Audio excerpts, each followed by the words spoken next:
Welcome into 5 Wide presented by OwnersBox. Today's video, we are talking bust-proof running backs. How I would define these guys as players that at their current ADP, we can't see them busting or finishing the season past that ADP, past that ranking they have at the position. And really, they have the chance to potentially and hopefully exceed those expectations heading into 2022. So we got 3 running backs for you today. We're going to keep this a little bit shorter, or else we're just going to be talking about every player that exists in fantasy football at the rate we're going at right now.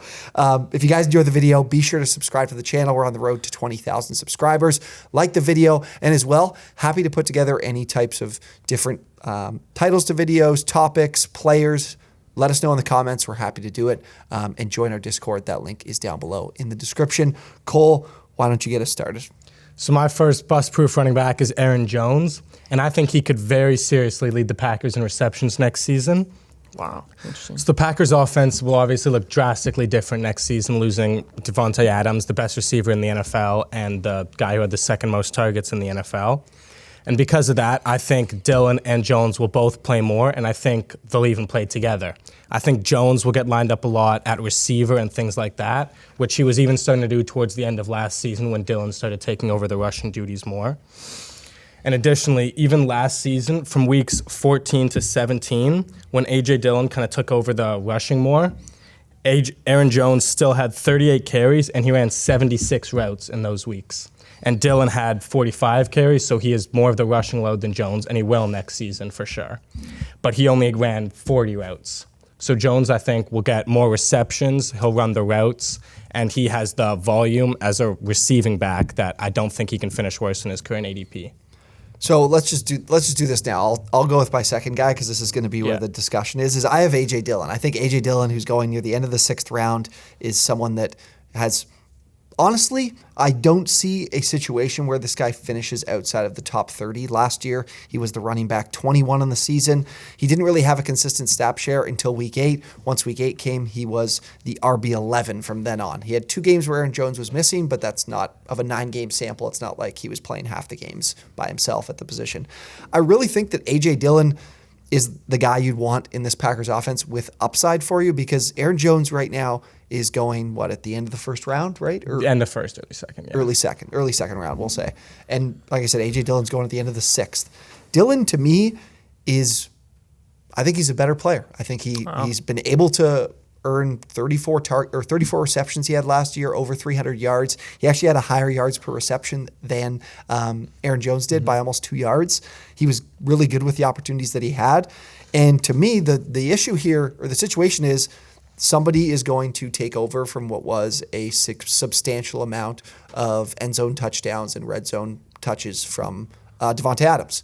And Aaron Jones, A.J. Dillon, despite not having that early season involvement that you'd like to see that he will have this year, he still had more touches in the red zone than Aaron Jones did. And he had more touches inside the 5. This guy had what am I looking at here? He ranks 7th in yards after contact at 2.8 yards.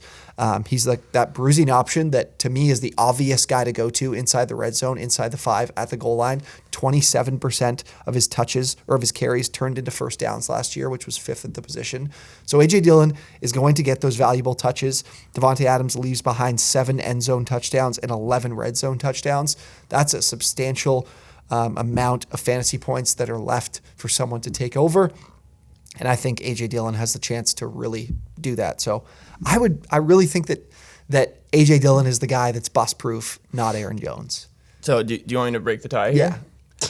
As much as it pains me to say this, I do agree with Tyler. Sorry, Cole. But the point you brought up about the red zone usage and the fact that there's this big hole that Davante Adams is leaving in terms of touchdown volume, and the fact that A.J. Dillon has been the more go-to guy in the red zone, and you touched on the fact that he actually can be a pass catcher, that those numbers actually surprised me a little bit, because Aaron Jones has been so heavily featured in the passing game before in terms of their running back. So I think A.J. Dillon is more bust-proof, because Aaron Jones, I think he's going to have a substantial season to be listed as what he's RB10 or RB12. So that's a high floor. So I think A.J. Dillon has a little bit lower of a floor, higher of a ceiling. So I I prefer A.J. Dillon to be bust-proof this year. Lower of a floor, but he's also Floor, running back 28, right? Like the floor is like, to me, Jones in the discussion, it's obvious. Like when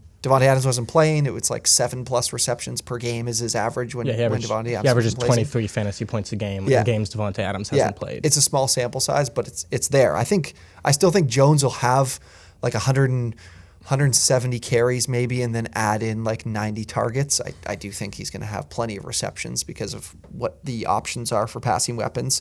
The offense is still going to score, but I don't think Jones will have like this career year in touches at 27 years old. I think Dillon's a freak athlete. We've seen him like in terms of he had a better 40 time than Alvin Kamara did, and he's built like Derrick Henry. Quadzilla. It's the guy's a beast. It's like Doug Martin twice. Like it's like A.J. Dillon ate Doug Martin, who is like a muscle hamster. A.J. Dillon's like almost the same thing, but just bigger, which is nuts. So I still think I'm not out on Aaron Jones. I just think that he has to have a significantly high floor to be bust proof, and I think with all these opportunities, there's a good chance that more of them go to Dillon than they do to Jones. I think Dillon or Jones they'll be near the same in touches, but I think Dillon will have more valuable touches.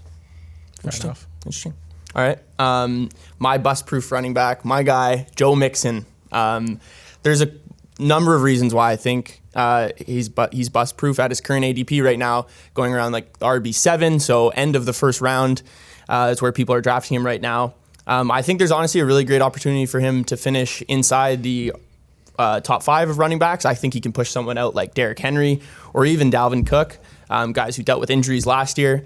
For one, their offensive line had a complete overhaul. PFF ranking them as the 8th best O-line heading into the season. Wow. On top of the first-round picks of Jackson Carman and Jonah Williams, they picked up Ted Karras, Alex Kappa, and Lael Collins to beef up that right side of the line. This will easily be the best offensive line that Mixon has been able to run behind since being a Bengal. And he finished last year as the RB3, running behind the 20th ranked offensive line. He's a very big part of this offense, bigger than I think most people maybe give him credit for, because everyone talked about Jamar Chase, T. Higgins, and this Joe Burrow, this huge passing offense that they were last year, especially in the playoffs. But he finished 3rd in goal line carries and finished tied with James Conner and Jonathan Taylor in red zone touchdowns. That's huge for fantasy running backs. I also think he has a lot of upside as a pass catching back as well. I know they have some guys in their backfield with Samaje Perine and some other guys, but down the playoff stretch, he averaged almost 6 targets per game, and he ran a route on 57% of offensive passing plays. So if that was the case throughout the entire regular season, he would have ranked 3rd among all RBs with that percentage. So he's obviously, I think he'll be even more involved in the passing game this year. And if his TD volume stays up to par as it was last year, I think he's bust proof. I don't see him being higher than the RB8. So yeah, if there's anything I wanted to challenge, I'm always scared to get in on Joe Mixon, but I think you're completely right in the fact that this is his best chance to have his most efficient season. The one thing I will say that maybe keeps it is with Joe Burrow having more time and how good he was with the deep ball and how good he was. That's true. Like maybe now that he has more time to throw the ball, maybe Joe Mixon sees less targets. But Zach Taylor honestly loved running the ball with Joe Mixon, even with with the lack of efficiency that they had. I just remember even from the playoffs that I'm watching them run the ball and I'm like, stop running it. Throw it a little bit more. So now that they have efficiency, I can't see a reason why he doesn't run the ball just as much, if not more. And Mixon gets tremendous volume. And you could talk about P. Ryan, Chris Evans, whoever it is. Yeah. No one's really going to touch his workload or hinder. And I think the fact that Joe Burrow will have more time, the one thing Joe Burrow doesn't really do is he doesn't force a lot of throws. Mm-hmm. So I think he'll always look for that kind of dump off option to Mixon or whoever the running back is on the field at the time. Definitely true. Yeah, I completely agree with it too. The only thing I'd say is there's just a lot in this Bengals offense. Chase is going in the first round, Mixon's going in the first round, Higgins is going 2nd or 3rd. So, but I completely agree. I think Mixon will return on his value. Yeah, there's a lot of Bengals that people are a lot of mouths to feed to return value. The other thing is that this might go more in Mixon's favor is the fact that now the offensive line is better. We might see teams blitzing much less because they knew how poor the offensive line was, and Burrow was the best quarterback in the NFL against the blitz last year. So that could give more dump-off opportunities, especially if teams have more guys in the secondary paying attention to T. Higgins, paying attention to Jamar Chase. Sure. Those are where those short routes that Joe Mixon can. Sounds like you're really get after. talking yourself into this one, T-Max. I know. I love it. I love it. Mixon does scare me though. He does scare me. There's a certain level of Just from the history. of unknowingness with Joe Mixon for sure. Yeah. All right, 3 bust-proof running backs. We'll come at you guys with some bust-proof wide receivers later next week. It looks like we're probably going to get to like 3 videos a week moving forward. We're going to try to drop some more NFL related content, less fantasy, but we'll still continue with 2 fantasy videos a week, maybe even 3. But if you guys enjoyed the video, let us know. Subscribe to the channel if you enjoyed. And all of our written content, we have tons of it going out each and every week. That is in the description, including player rankings, which I am working on updating right now. So go check that out. And thank you guys for watching. We will see you next time.